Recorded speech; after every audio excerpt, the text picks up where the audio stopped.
Chers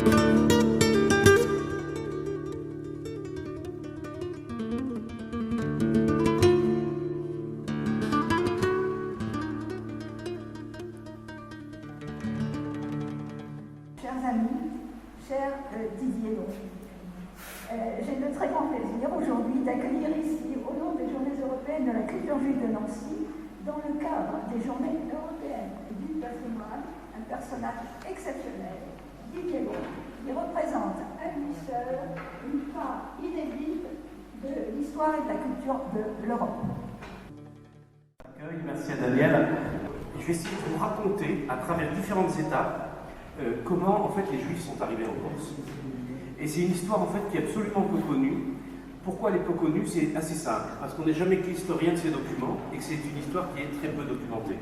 Tout comme celle de l'histoire des pirates en Méditerranée, c'est pas des gens qui laissent beaucoup de traces, c'est pas des gens qui cherchent à se faire connaître, mais on peut la reconstituer en fait à travers différentes sources. On ne sait à peu près rien sur ce qui s'est passé avant en fait l'époque pisane. Après la conquête musulmane de la Méditerranée, 8e, 9e siècle, 10e siècle, 12e siècle, on ne sait à peu près rien de ce qui s'est passé en Corse, quels étaient les liens entre la Corse et les Juifs. Je vais essayer de parler en plusieurs étapes.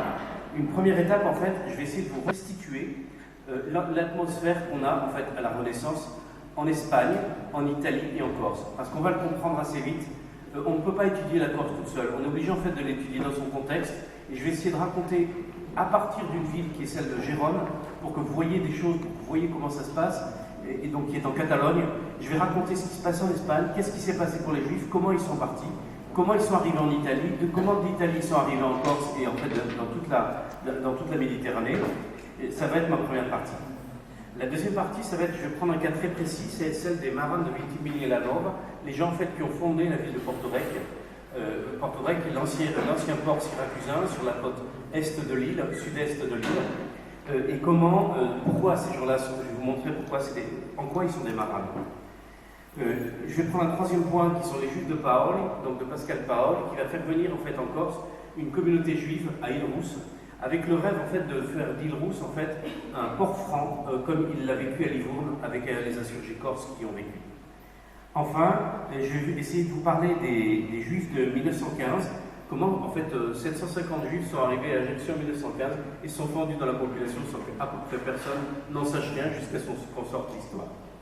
Et enfin, je finirai sur les noms et la mémoire et ce qui reste en fait de l'âme marane en fait en Corse, de l'âme juive. Donc, la photo que vous voyez ici, c'est une photo qui est prise en fait du balcon de chez ma grand-mère.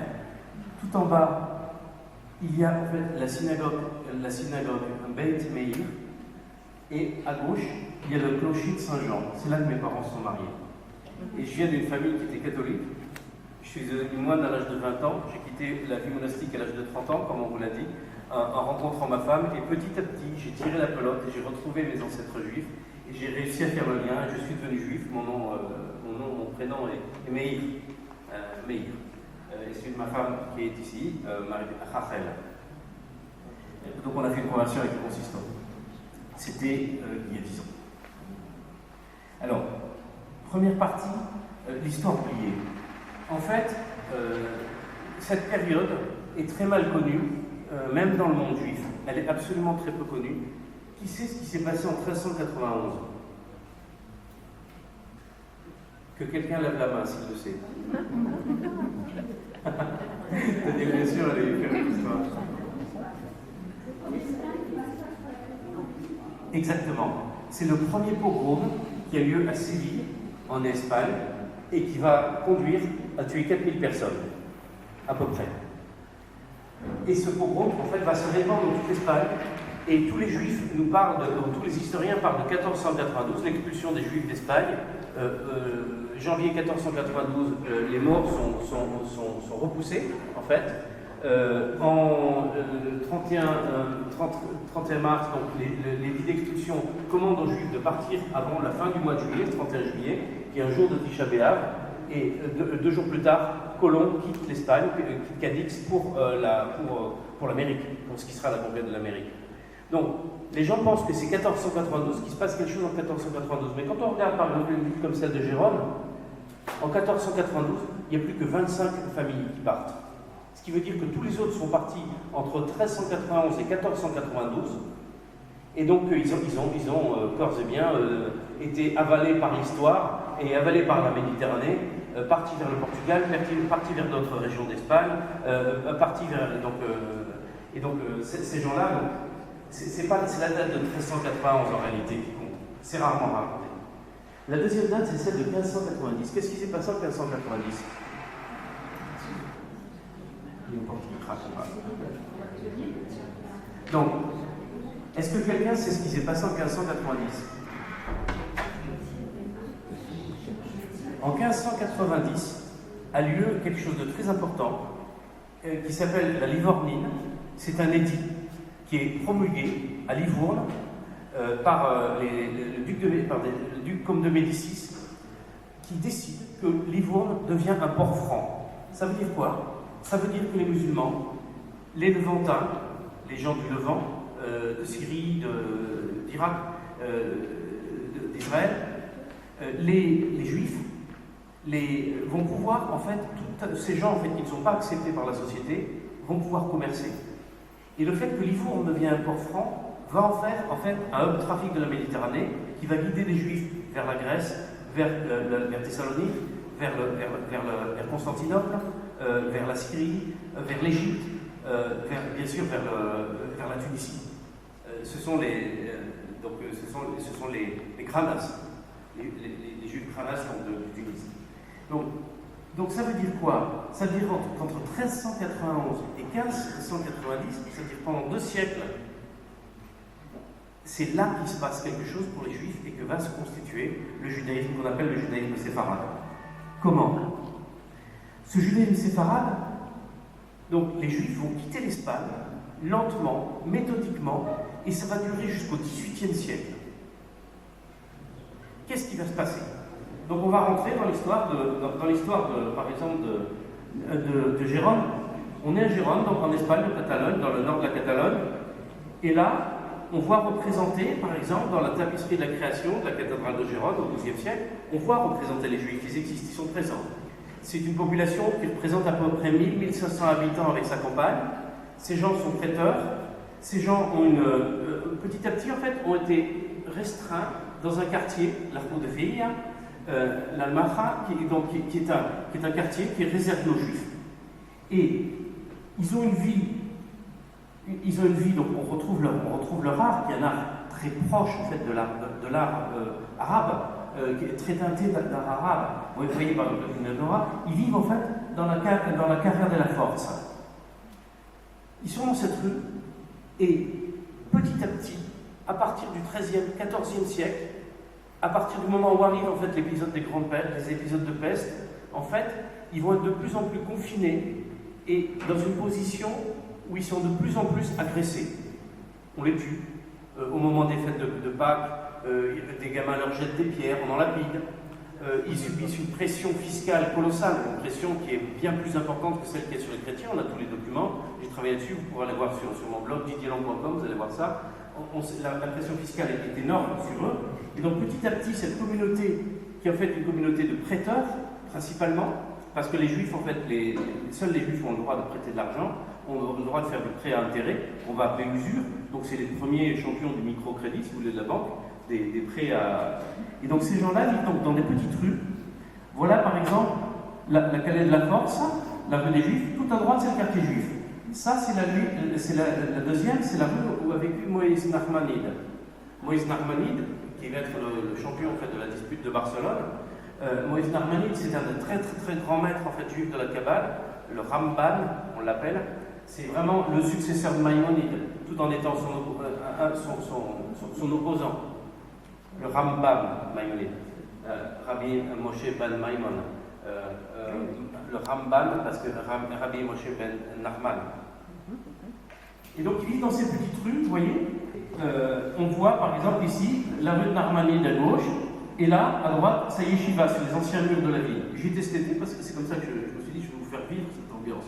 Vous comprenez ce qu'est l'Espagne à l'époque. Et donc, dans ce monde, les Juifs et les musulmans sont évidemment des parias, ils vivent dans ces rues, et on les retrouve représentés, et c'est très important. Par exemple, voilà Salamo Vidal. En fait, Salomon, Vidal. Vidal, c'est Chaim en hébreu. Donc, Lévi. Et donc voilà, on les retrouve représentés par exemple en 1334. Donc avec son grand nez, avec son chapeau pointu, avec sa rouette, parce qu'ils ont des signes qui les distinguent en fait, du reste de la population. Les Juifs en fait rencontrent les autres et les paysans de tout le voisinage au moment du marché, au moment en fait, où les gens viennent sur les marchés et en fait où ils ont besoin de crédit. Donc les Juifs font du microcrédit pour toute la région autour de. On a tous les chiffres de ça. Ces gens-là sont des érudits pour certains, médecins. Donc c'est des gens qui ont parce qu'à l'époque, il est interdit en fait d'ouvrir les portes. Et donc quand on voit quelqu'un, on le verra plus tard au XVIIe siècle, quand on dit quelqu'un que c'est un barbier chirurgien, en fait c'est un juif, en général. Parce qu'eux avaient le droit d'intervenir en fait et donc étaient des chirurgiens, connaissaient bien la médecine. Ils avaient eux-mêmes appris des arabes. Donc ils sont médecins et beaucoup sont des grands érudits. C'est des noms qui vous disent peut-être rien, mais qui sont des gens en fait qui écrivent en langue arabe. Comme Maïmonide, vous voyez, quand vous regardez ce qu'a écrit Maïmonide, quand vous regardez le Mishneh Torah, il est écrit en hébreu, parce qu'il parle à des juifs. Mais quand il est écrit pour des érudits, le Moreh Devorim, le guide des égarés, il l'écrit en fait en arabe avec des voyelles, avec des lettres hébraïques, puisqu'ils n'ont pas le droit d'utiliser la langue du Coran. Par contre, ils parlent parfaitement arabe. Ils sont dans un monde complètement arabo-musulman. Ok ? Il n'y a pas encore eu la Reconquista et tout ça. On est dans un monde en fait où il faut savoir qu'en fait ce qui a sauvé en fait le judaïsme séfarade des chrétiens, parce que les chrétiens de l'époque ce qui les a sauvés des chrétiens en fait au 7e siècle, c'est l'invasion arabe.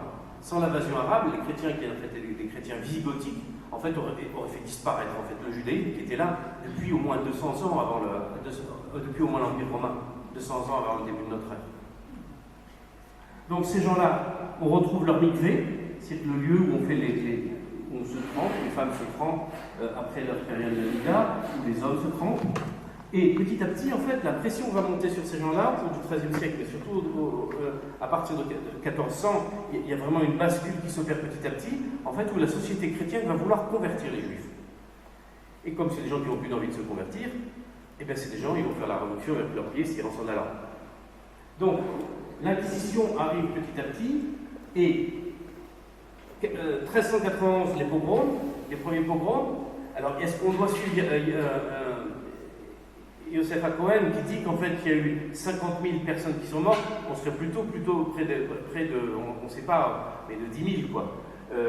S'il y a eu 4 000 personnes mortes à Séville, 4 000, 5 000 personnes mortes à Séville, donc l'incendie, en fait, s'est répandu en fait, dans toute l'Espagne, et petit à petit, toutes ces villes-là, en fait, se sont enflammées contre les Juifs, des gens qui étaient pour certains simples cultivateurs dans des villages. Et donc les Juifs ont peur. Donc à partir de ce moment-là, ils ont deux solutions. Soit ils se convertissent au christianisme, sous le manteau, parfois en restant juifs, ce qu'on va appeler les judéo-conversos. Ils deviennent ce qu'on appellera plus tard des nouveaux chrétiens.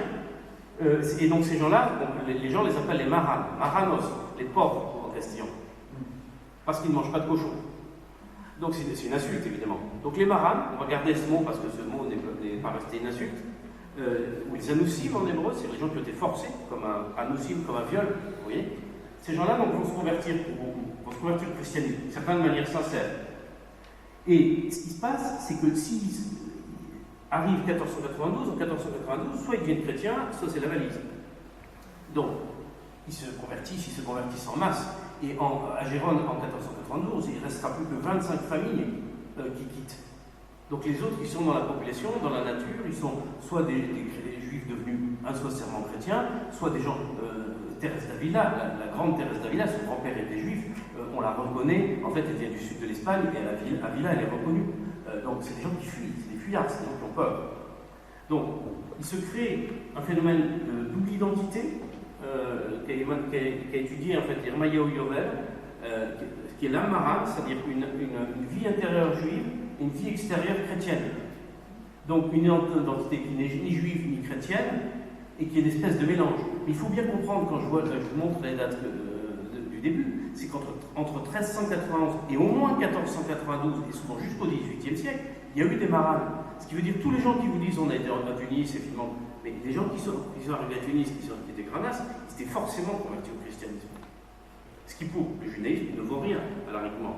L'arrêtement, c'est la loi, c'est selon la loi. Mais ça veut dire que on est dans un monde en fait qui est un monde très complexe. Donc les gens, en fait, très vite se met en place l'Inquisition.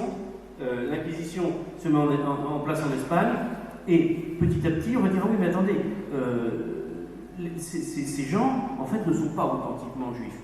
Donc, à partir de 1547, il y a les Pienza de Sangre, donc c'est les gens, les édits de pureté du sang qui sont publiés à Tolède. Donc, et on commence à chasser les gens qui disent qu'ils sont juifs, mais qui en fait ne le sont pas, ou qui présentent on se demande s'ils le sont vraiment, et sur lequel il y a une suspicion. Donc, on met l'Inquisition, et les gens sont accusés, et ils doivent confesser publiquement. Au cours, en fait, ils sont d'abord arrêtés, ils sont emprisonnés, ils sont accusés à charge uniquement, sans qu'on leur dise de quoi ils sont accusés. Ils vont rester plusieurs années en prison pour avouer ce qu'ils ont fait ou ce qu'ils n'ont pas fait, ou ce pourquoi on les a dénoncés ou dont ils ne sont même pas au courant. Donc, et les gens qui en fait, prouvent qu'ils ont été vraiment juifs, qui sont vraiment revenus au judaïsme, donc sont des relapses, sont des hérétiques. Donc ces gens-là, ils ont deux solutions. Soit ils continuent à persévérer dans le judaïsme, donc ils sont parjures, donc on les brûle. S'ils sont vivants, on les brûle réellement. S'ils ne sont pas vivants, on les brûle en effigie. Voilà ce genre d'effigie. Et donc ces gens-là, en fait, doivent porter, pour ceux qui sont d'accord pour dire oui, en fait je me suis trompé, j'étais juif, c'est pas bien, je suis chrétien, etc. Eh bien on leur donne un scapulaire qui s'appelle le San Benito, et ils vont se balader avec le San Benito en grande procession où des gens sont brûlés dans toute l'Espagne. Donc, il faut bien comprendre que dans ce contexte-là, il est très compliqué d'être juif, il est très compliqué d'être accusé d'être juif, parce qu'il y a aussi des accusations, on vous accuse comme ça, pour vous piquer votre commerce, pour votre... Voilà. Et donc, par exemple, on retrouve des dynasties maranes, et on retrouve des gens...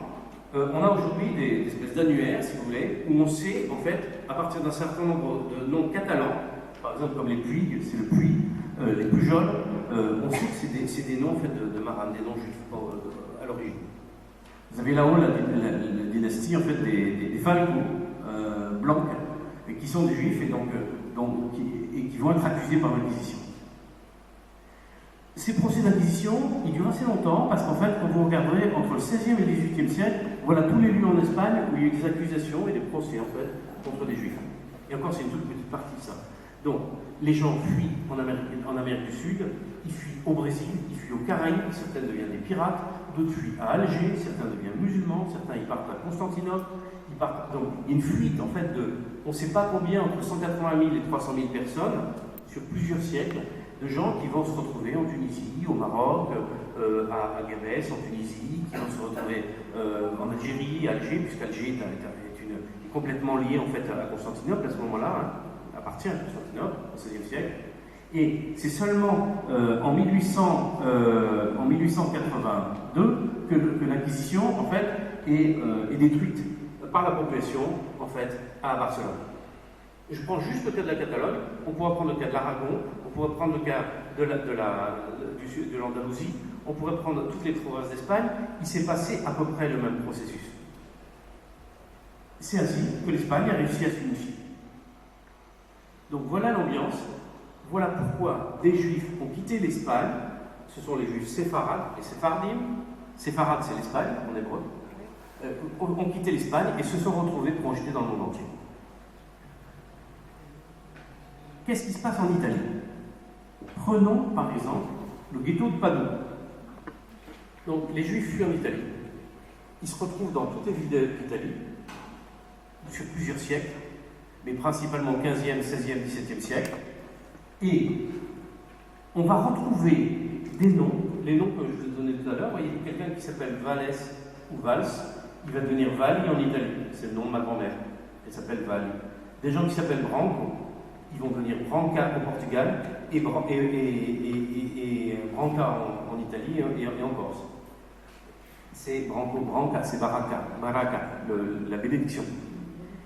C'est le nom de mon arrière-grand-mère. Les gens donc vont fuir l'Espagne, ils vont fuir l'Inquisition, qu'ils vont malheureusement retrouver en Italie. À partir de 1492, beaucoup fuient vers le Portugal, mais dès 1497, les mêmes lois qui s'étaient appliquées en Espagne s'appliquent au Portugal, c'est-à-dire que le roi Manuel Ier va convertir à grand seau d'eau, baptiser à grand seau d'eau, en fait, les Juifs, sur le port. Donc, tous ces gens-là, il faut bien vous dire que... Mais le maranisme espagnol a eu le temps de s'installer, parce que pendant beaucoup de temps, on pouvait vivre tranquillement, entre 1391 et 1497, tranquillement, en Espagne, en étant juif. Par contre, à partir de ce moment-là, ils sont tués, ils sont pourchassés, et donc ils fuient le Portugal. Donc tous ces gens-là se retrouvent, pour beaucoup, en Italie. Pourquoi? Certains remontent donc via Bordeaux, ils vont remonter sur Amsterdam et l'Angleterre. D'autres vont passer par l'Italie, et de l'Italie, ils vont se retrouver en Turquie, plus tard vers le XVIIe siècle, à Smyrne, donc en Grèce, dans la Grèce actuelle, dans la Turquie actuelle, à Thessalonique, dans toutes ces villes en fait, du Levant. Beaucoup vont fuir par le sud, vont descendre vers Alger, d'autres vers le Maroc et vers la Tunisie. Ils vont en fait revigorer des communautés qui étaient déjà là, parce qu'eux, ils arrivent avec tout le savoir arabe en fait. Ils ont les mathématiques, la médecine, l'exégèse, la théologie. Tous ces gens-là ont un gros bagage culturel. Ils vont faire revivre en fait toutes ces communautés en fait, du Maghreb. Ils arrivent donc en Italie. Je prends juste Padoue, parce que c'est très intéressant. Il y a un article qui est paru dans le ce matin, où il y a un type qui a dit, mais nous, il y a des gens donc j'avais écrit moi que les Padovani, c'était un nom en fait qui venait d'Italie. C'était pas du tout. Et ce monsieur-là interviewe un historien corse qui dit, non, Padovani, c'est Saint-Antoine de Padoue. Mais les Padovani, ils ne viennent pas plus de Saint-Antoine de Padoue que les Parmigiani, ils viennent du Parmesan. Vous comprenez? Les Parmigiani, ils viennent de Parme. Voilà. Mais les Padovani, ils viennent de Padoue, bien évidemment.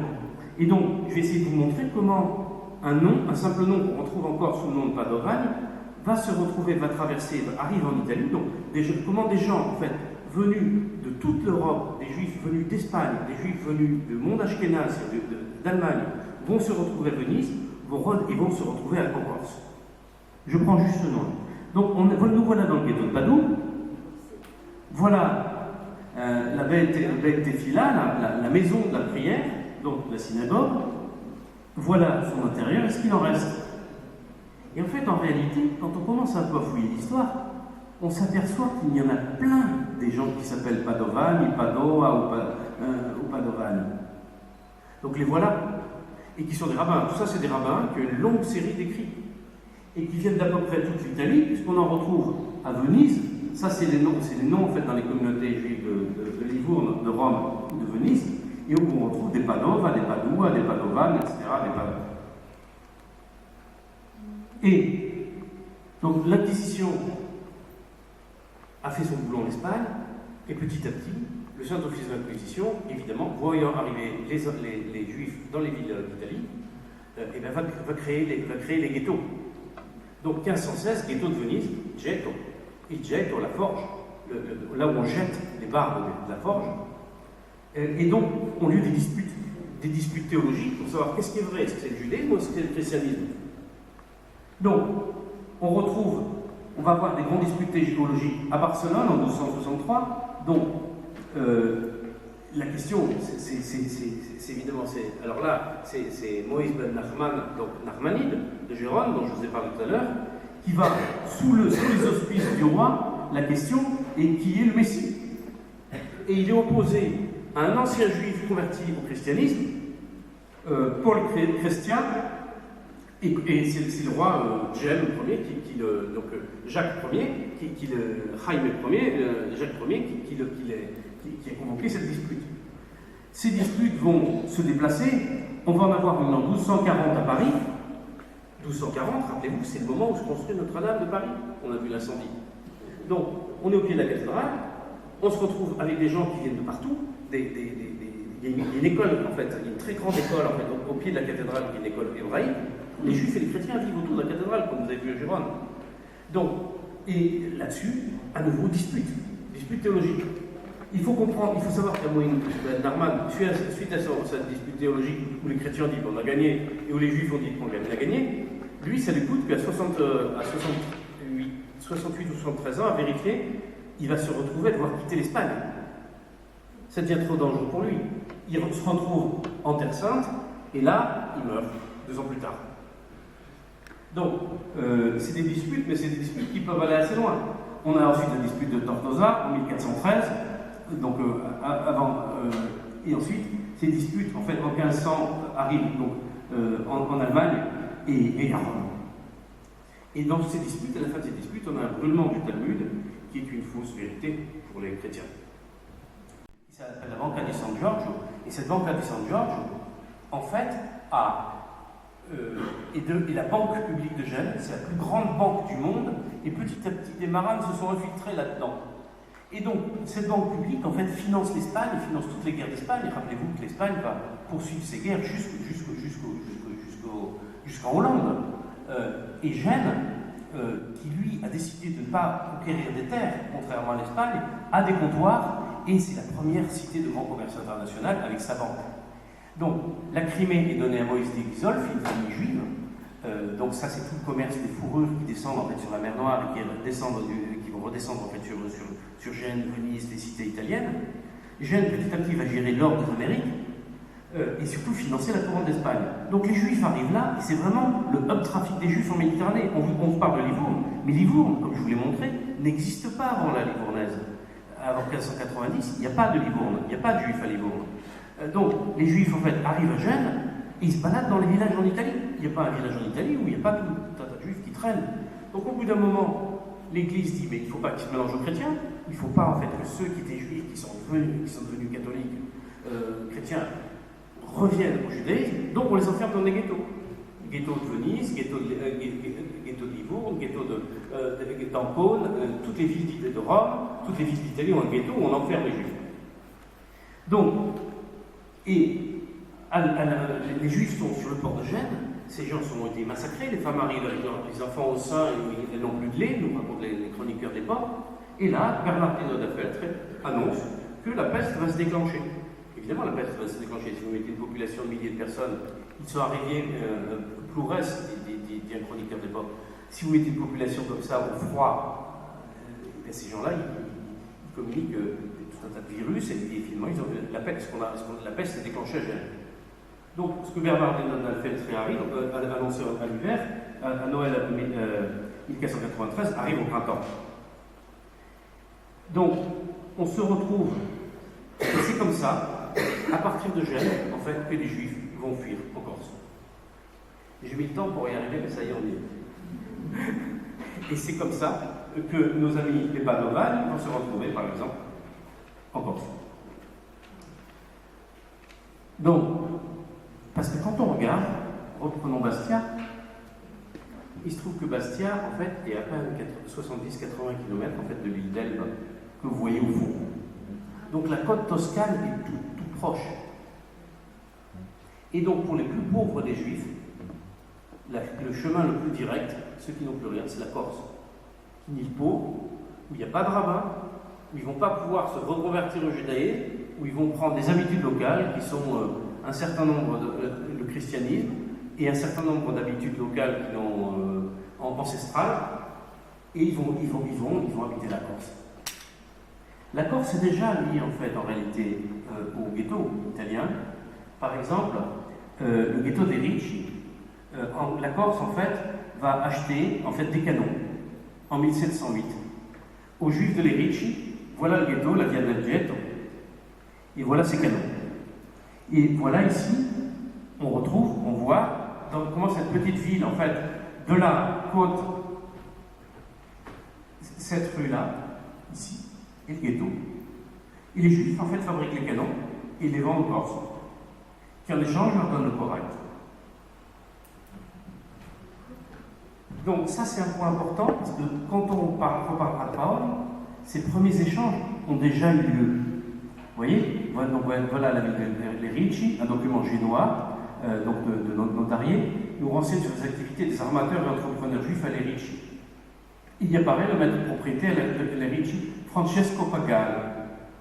Pagano, ça veut dire le païen, le chrétien, le guerre en hébreu, c'est l'étranger. Donc tous les juifs, celui qui s'appelait Gereich, ou un nom comme ça, eh bien, ils s'appelaient Pagano. Ils transformaient leur nom en italien.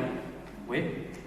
Donc, quand on voit des noms comme Pagano, ou alors des gens comme Gabriel Francesca della Costa, tous les La Costa, les Costa, la Costa qu'on trouve en Corse, c'est des juifs. Fonseca, c'est un nom juif.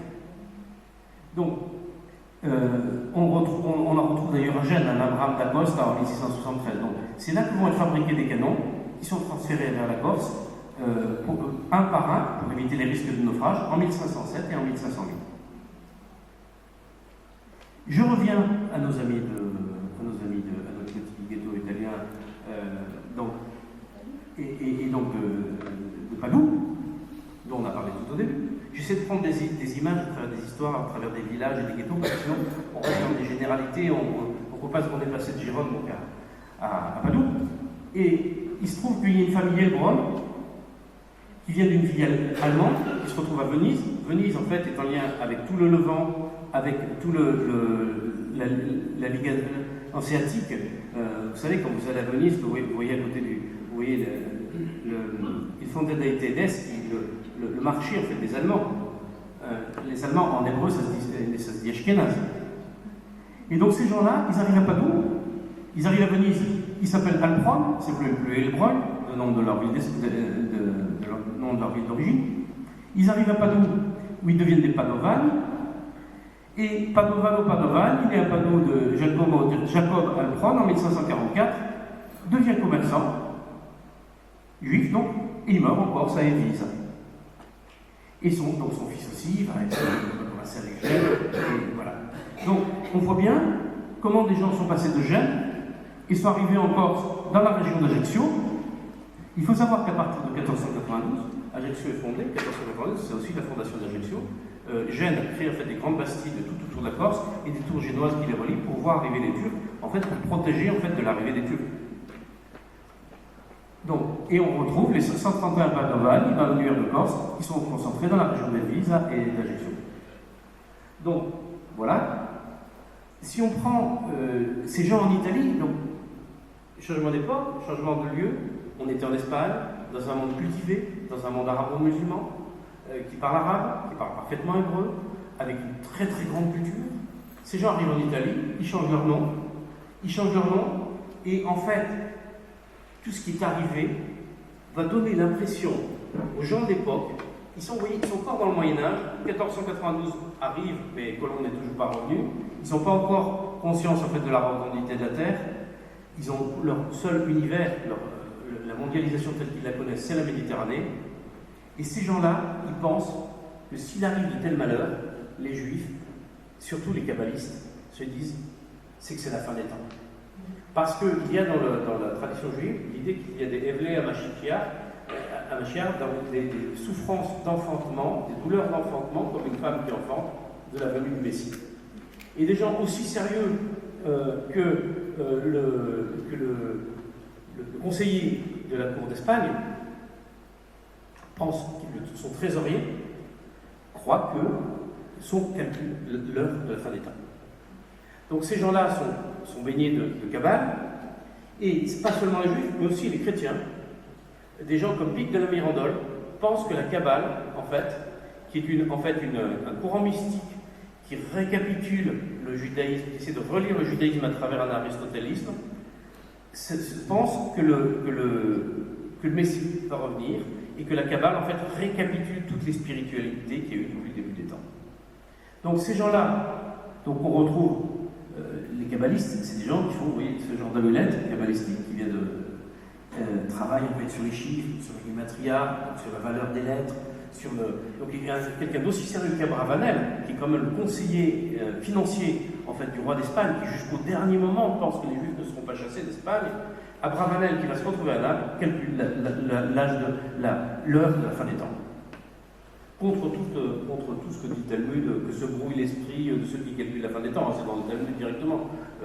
Maïmonide a dit non, toutes ces choses sont des choses mystérieuses, nous ne savons rien, donc il n'y a aucune raison de faire ce type de calcul. Et pour finir, sur cette période, qui est cette période italienne, ce que je voudrais vous dire, c'est que ces gens ont quand même été rattrapés par l'histoire, et on a complètement oublié en fait les séfarades d'Espagne, les séfarades d'Italie, mais tous ces séfarades d'Italie en fait ont vécu la Shoah. Et on retrouve leur nom à Padoue, sur des cabochons, on retrouve avec des gens dont les noms sont par exemple Amalia Dina Cohen Sacerdoti. Quand les gens s'appellent Cristiani, Sacerdoti ou Pagani, c'est dans un juif, quasi sûr. En Corse, toute la région de... Moi, je travaille beaucoup en onomastique, en fait, qui est la reconnaissance des noms, des patronymes, etc.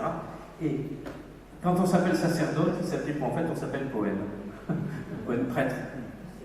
Le sacerdoce. Ok, oui. Il y a beaucoup de gens en Corse qui s'appellent foi, des gens qui ont la foi, c'est en fait d'anciens juifs. Et voilà, donc des gens qui sont morts en Auschwitz, que leur mémoire c'est une bénédiction. Gemma Bassano, ou des noms qui sont des noms Bassano, qui sont des noms de villages d'Italie. Donc ces marades, en fait, vont prendre soit des noms de villages, de villes, les Padovani, les Bassani, il faut soit prendre des noms de villes, soit des noms qui montrent que oui, ils sont bien chrétiens, ne vous inquiétez pas, ils sont bien chrétiens, donc ils s'appellent foi, ou ils s'appellent sacerdoti, ou évangélista. Vous voyez ou ils portent des noms de villes, comme Ancona. Ancona, c'est le ghetto d'Ancona. Donc on retrouve maintenant tous ces... il y a aujourd'hui tout un tas de gens qui retrouvent leur nom et qui disent « Mais attendez, mais moi je suis juif, on m'a roulé sur mon identité réelle. » Le rabbi Google est en action, il y a plein de choses qui commencent à revenir. Troisième histoire, l'Espagne, l'Italie. Nous voilà maintenant à Porto Vecchio, di Ventimiglia alla Nuova. En 1578, 150 familles de jeunes, et de la Riviera Ligure, autour de Ventimiglia et des villages, décident, pour échapper à la pauvreté, proposent au conseil de Gênes de fonder une résidence armée dans l'ancien port syracusain que vous voyez là, entre Bonifacio qui est au sud et Solenzara où il y a des tours.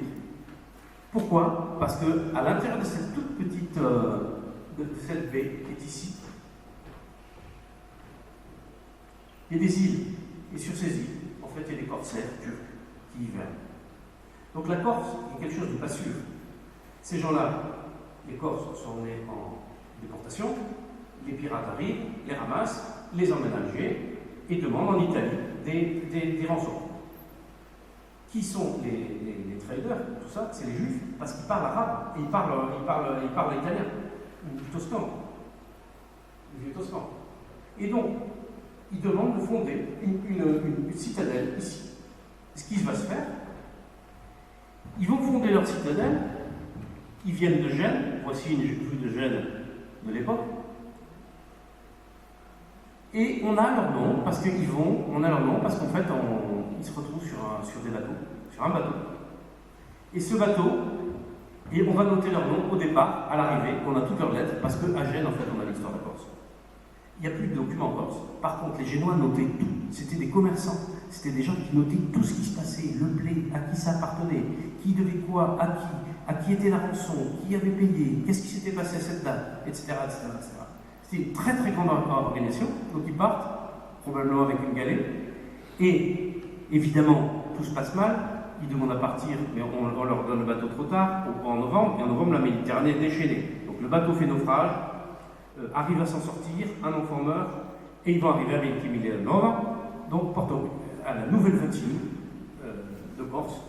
Rappelez-vous, le nouveau monde, la nouvelle Espagne, c'est tous les délires de Colomb. Les gens ne le savent pas, mais tous ces délires étaient des délires messianiques. Colomb, quand vous lisez ces lettres, il raconte, Colomb est très probablement un marane. Et il a fait fuir beaucoup de marades en fait vers l'Amérique du Sud qui sont devenus des pirates. On a des tombes avec des Magen David avec des têtes de mort de pirates en Jamaïque.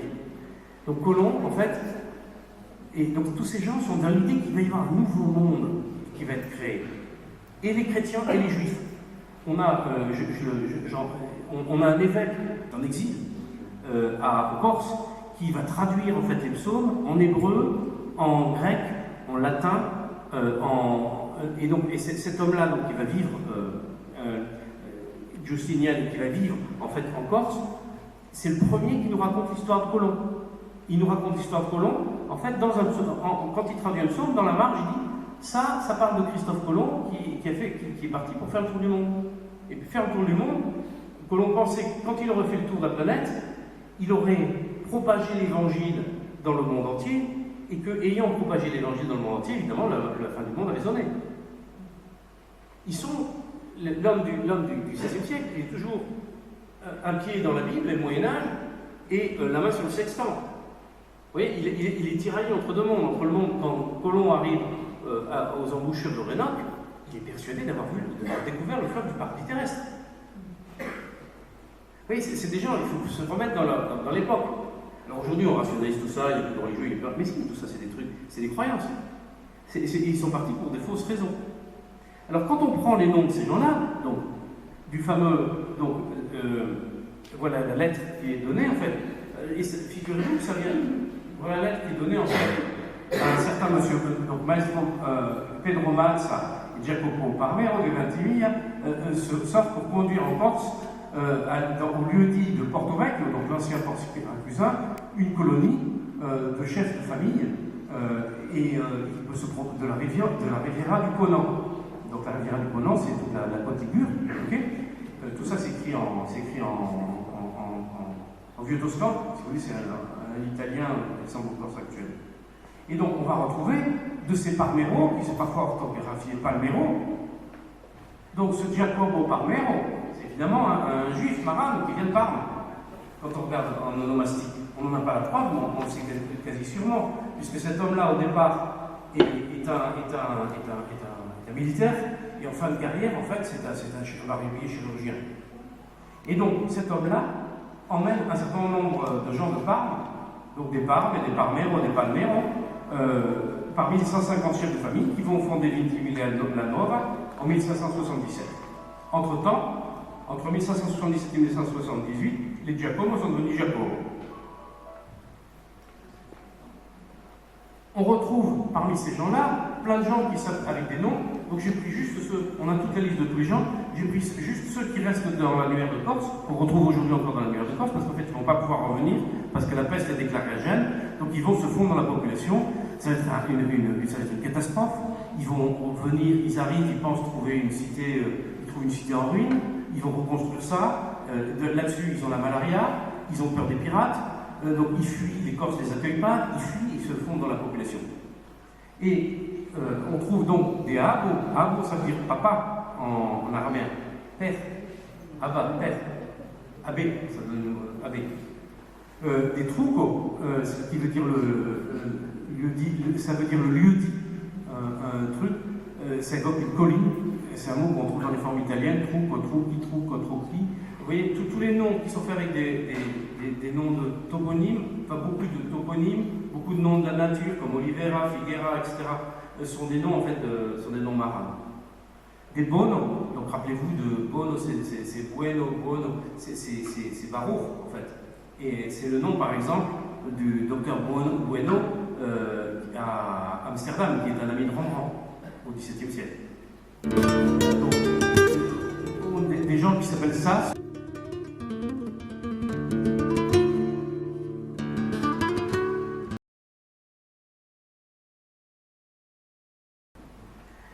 Avant Paoli, ami de son père Hyacinthe, il y a un homme qui s'appelle Théodore de Nehoff, qui est en fait un espèce de naïf et d'escroc, on ne sait pas trop, qui va finir mort chez un boutiquier juif à Londres.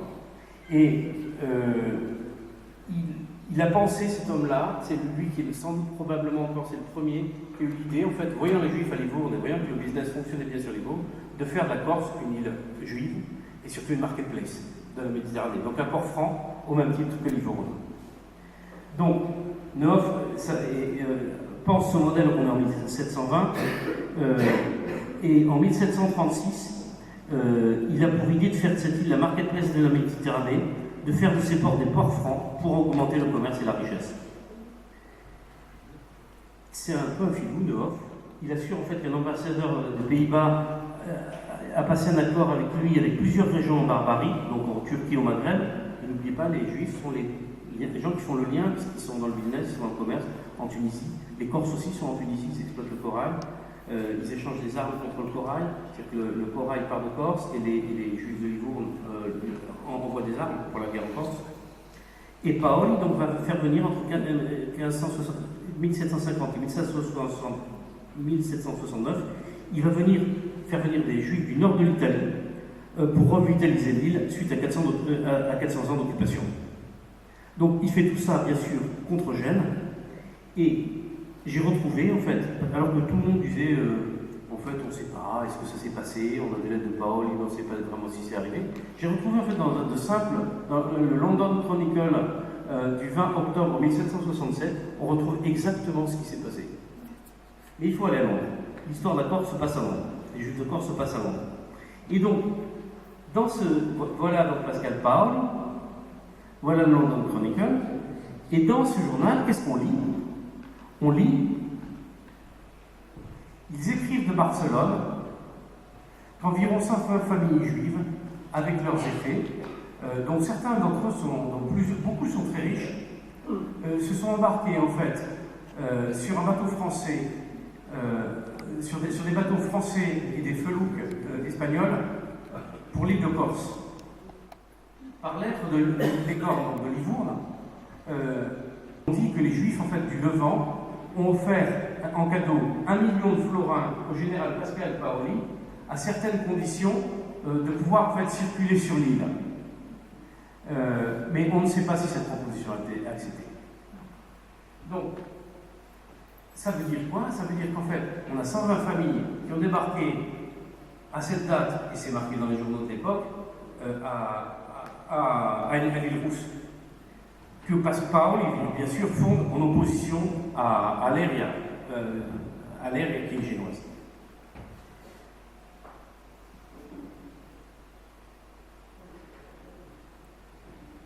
Donc, on sait, donc, par Domenico Rivarola, qui est consul du Piémont, que Paoli a demandé en 1760 de prendre langue avec des rabbins accrédités, et qui lui dit, si des Juifs voulaient venir s'établir parmi nous, nous leur accorderions la naturalisation et les privilèges pour se gouverner avec leurs propres lois. Parlez-en à quelques rabbins accrédités. On trouve dans la correspondance de Paoli un Juif qui est nommé Modigliani, et donc qui est un des premiers habitants de l'île de Rousse, et qui demande à pouvoir avoir les mêmes droits que les insulaires, parce que Paoli, comme homme des Lumières, a promis. On sait par Boswell qu'il y a eu un traité avec les rabbins de Livourne pour donner des armes en fait à la révolution corse, et qu'en échange, les Corses donnaient le corail. Et que les Corses exploitaient, les marins corsins exploitaient en fait en Tunisie aussi, avec les Marseillais. Vous voyez, on est dans un monde très très mobile. On n'est pas du tout dans un monde. La Méditerranée à ce moment-là, c'est un monde d'échange permanent. C'est vraiment une globalisation. Et voilà. Et donc on a cet article, et donc qui montre en fait que ces Juifs sont bien arrivés en Corse. Alors, il est possible que ces Juifs, en fait, quelques années plus tard, suite à la guerre avec les Français, aient disparu de la circulation, ou qu'ils soient fondus dans la population. En tout cas, on retrouve à l'île Rousse et dans la Corse, des noms de cette période-là. Pendant la campagne d'Italie, il a vu les ghettos, il a dit mais qu'est-ce que c'est que ces gens habillés avec des chapeaux pointus jaunes et avec des badges jaunes? On lui dit mais c'est les Juifs. Pourquoi ils sont fermés? Mais parce qu'ils sont Juifs. Il dit vous m'arrêtez tout ça, il leur a distribué des cocardes et il a arrêté les ghettos. Donc c'était une grande période d'émancipation et il a décidé que les Juifs en France en fait auraient ce qui est l'ancêtre en fait, du consistoire, qui serait un beddin, donc un espace qui leur permettrait d'exister politiquement comme tout autre citoyen français. Donc Napoléon a été un des grands maîtres en fait, de l'émancipation des Juifs en Europe.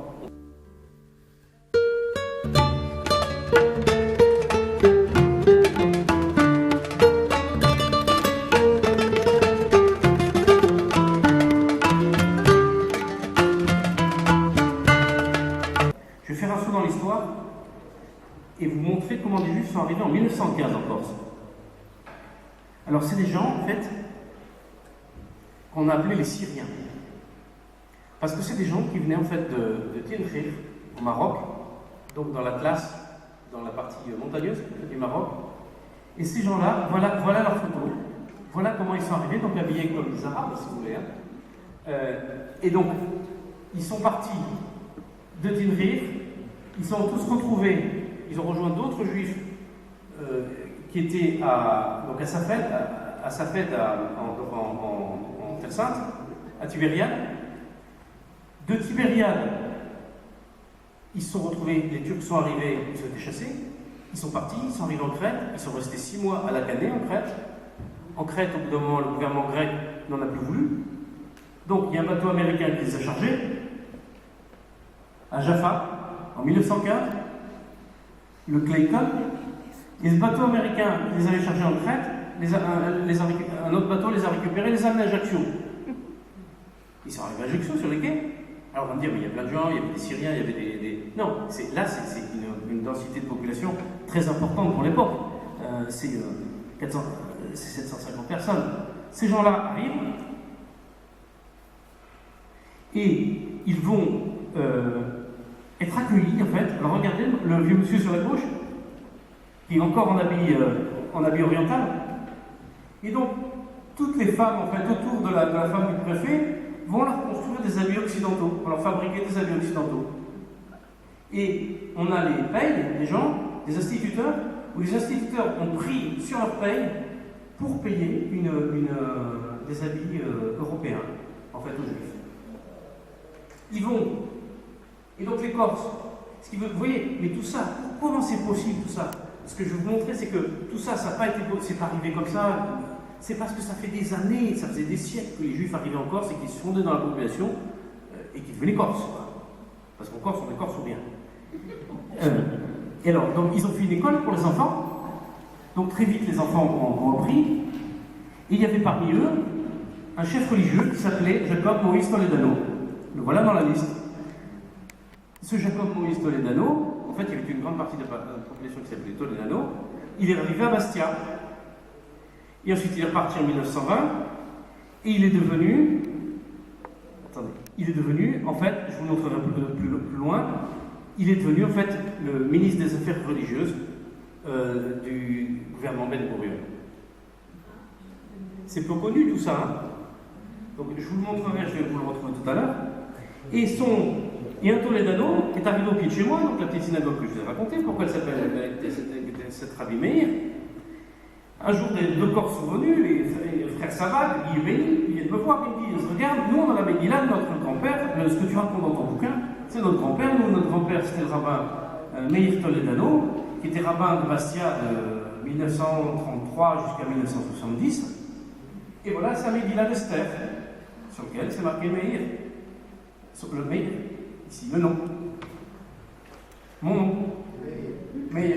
Et voilà la Megillah. Et en haut de la Megillah, vous avez une petite colombe. Parce qu'en Corse, la colombe, c'est quelque chose de très important.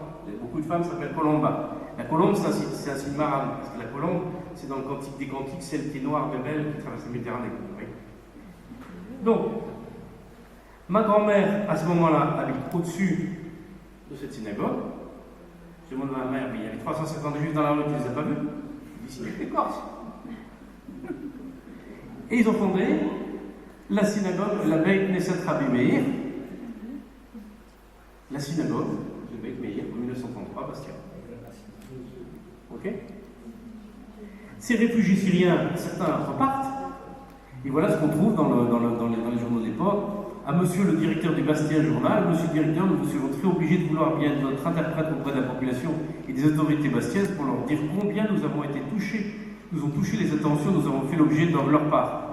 Nous sommes tout particulièrement reconnaissants à monsieur le sous-préfet et monsieur le maire d'avoir bien voulu se rendre en personne à l'ancien hôpital civil pour s'enquérir de nos besoins. À la suite de cette visite, hommes, femmes et enfants, nous avons tous été amplement pourvus de vêtements. Étant syriens, protégés français, nous reconnaissons depuis longtemps déjà la grandeur d'âme de la France. Ainsi prions-nous Dieu pour que ses ennemis soient abattus et que la nation française, après la victoire prochaine, soit plus que jamais grande et prospère. Veuillez créer, monsieur le directeur, Salomon Ben Samoun, grand rabbin des réfugiés de Bastia. Il n'était pas plus grand rabbin que vous et moi, évidemment. Bon. Et la deux, Jacob Moïse Toledano, dont on a parlé tout à l'heure, en 1958, va devenir ministre des Affaires religieuses de Ben Gurion. Il meurt en 1960, c'est pendant les frappas. Il était encore de nationalité française et israélienne cette date. Et c'est pour ça que Bastia, toute la rue Napoléon, et on a les marques Hassan, les chaussures Moïse Cohen, etc., etc. Voilà les Juifs de Corse du XXe siècle. Donc on comprend bien que quand tout ça s'est passé, la guerre arrive, il y a des Juifs, que font les gens de la population, à commencer par le préfet, ils disent non, c'est des touristes. Ils leur donnent des passeports turcs. C'est pas des Juifs, c'est des Turcs. C'est des touristes, qu'est-ce que vous voulez qu'on fasse? Donc, contre tous les ordres de Pétain, ils ne vont pas livrer les Juifs. On est sous occupation italienne. Alors, le jour où le préfet est absent, il y a un type qui fait un peu de zèle et un Basco-Todorovic, c'est vrai, mais un seul. Et c'est pour ça qu'à un moment, certains encore ont dit, mais c'est juste. On va demander un espèce de titre. Mais il y a de juste un sadique, c'est un homme, c'est pas une île ou un territoire, vous voyez. Et pour finir cette petite anecdote de la guerre, voilà ce qui est assez drôle. Très peu savent en fait que le rabbi Rachab, qui était en fait le grand-père de Menahem Mendel Schneerson, le rabbi Dubavitch, a vécu à Bastia. Parce qu'il s'est retrouvé de Pologne, il arrive à Marseille, il s'est retrouvé à Bastia, où il est mort en 1942, et où il avait une scierie. Voilà sa carte de visite. Au bûcheron de Corse, scierie mécanique. Intéressant. Donc vous voyez comment cette petite île, en fait, qui a vu passer tout un tas de destins, tout un tas de populations, des Napolitains, des Corses, des Juifs, des Arabes, est devenu un creuset en fait de population.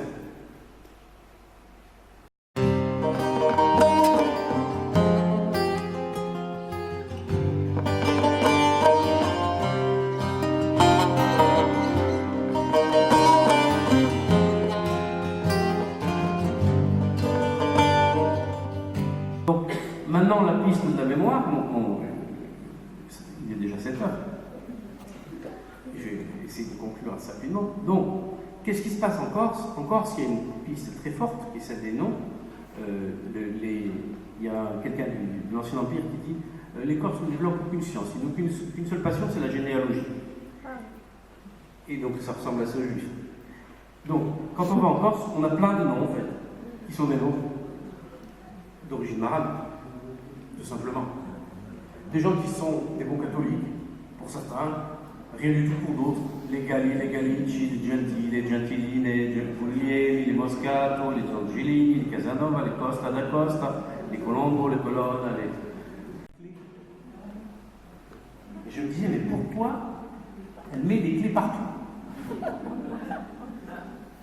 Et en fait, je me disais, mais c'est les clés de quelle maison? Quand je demandais à ma mamie, pourquoi c'est à ces clés? Je ne sais pas, c'est comme ça. Et en fait, j'ai dû aller à Constantinople, et là, j'ai compris que tous les séfarades avaient les mêmes. C'est les clés des maisons d'Espagne, tout simplement. Alors, il est vrai que les gens d'Algérie, ma femme venant de Sidi Belabès, peut lui dire, ils ont aussi les clés de leur maison. Autre chose, ma grand-mère, en fait, m'envoyait à chaque automne un cédra. Un cédra, c'est une espèce de gros citron, un peu rugueux, comme ça. Et en fait, j'ai compris ce que c'était. Et en Corse, on a beaucoup de cédras.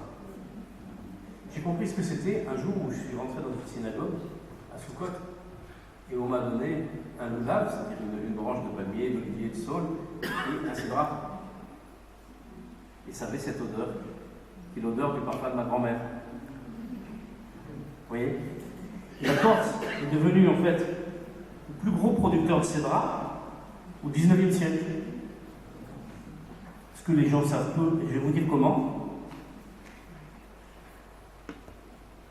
À partir de 1600, en fait, les cédras qui sont produits pour le monde ashkénaze, c'était un fruit très cher.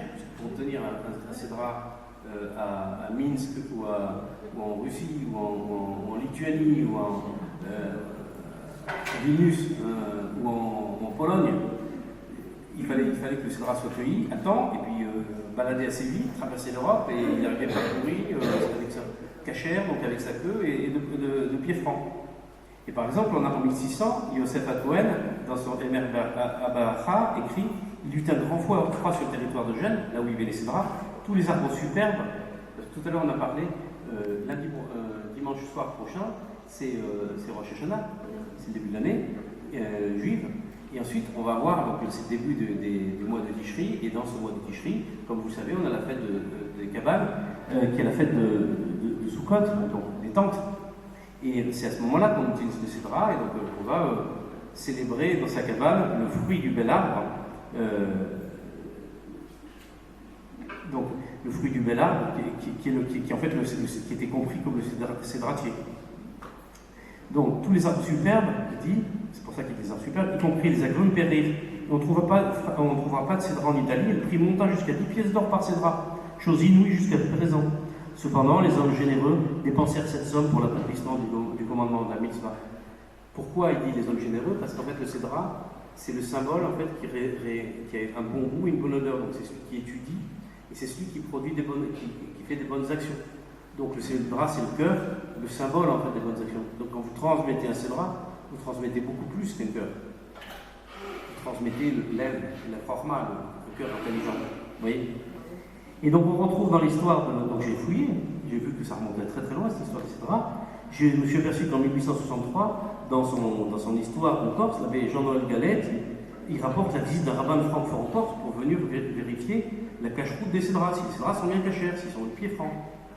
Et donc je me suis demandé comment c'était arrivé, et je me suis aperçu qu'en 1846, Salomon Kluger, qui est une des principales autorités rabbiniques de Russie, impose les seuls cédras de Parga, de Gênes et de Corse, comme cédras cachers, parce qu'ils étaient de pied franc.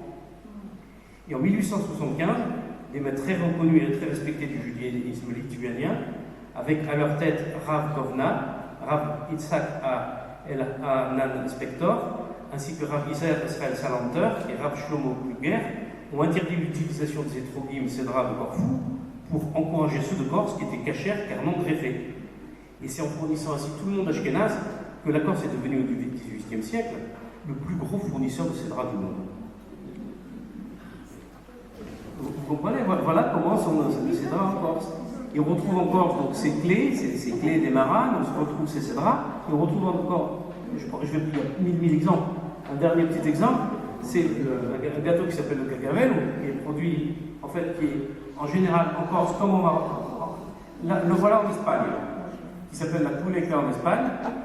En fait, il y a un petit croisillon d'habitude de pâte. Il arrive en Corse, il s'appelle le campanile. Et bien, ce même gâteau, il existe au Maroc, c'est le gâteau de pourri. Oui.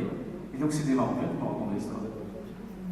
Voilà un peu l'histoire des Juifs de Corse, de leur mémoire, leur histoire, leur mémoire, et comment ils ont transmis. Toda Rabba.